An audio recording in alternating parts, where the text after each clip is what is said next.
જૂનાગઢના વિશ્વવિખ્યાત ગિરનાર યાત્રાધામમાંથી એક અત્યંત દુઃખદ અને ચોંકાવનારા સમાચાર સામે આવ્યા, જ્યાં ગિરનારની સીડી ઉપર સિંહના જીવલેણ હુમલામાં ખેડા જિલ્લાના બાળકનું મોત થયાની ઘટના સામે આવી છે।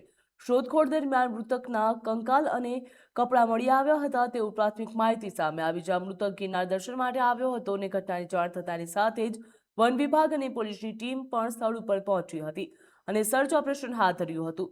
સમગ્ર મામલે વધુ તપાસ પણ શરૂ કરવામાં આવી છે। આ સાથે જ આસપાસના વિસ્તારોમાં સર્ચ ઓપરેશન શરૂ કર્યું છે, જ્યાં સિંહને પકડવા માટે પાછા ગોઠવવાની કાર્યવાહી હાથ ધરવામાં આવી।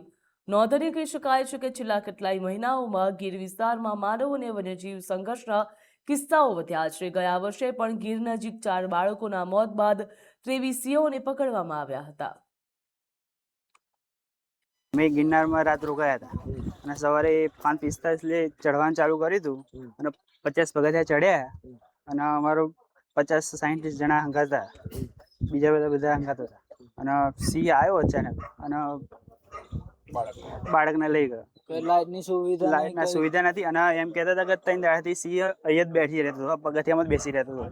કહેતા 100 પગથિયા ચડ્યા અને ત્યાં એની પાછળ ટેન્ટ હતું, તેથી 2 સિંહણ હતી ને નીકળ્યા અને નાના બાળકને લઈ ગયા। અમે 100 પગથિયા ચડ્યા ને પછી નીચે આવતા રહ્યા।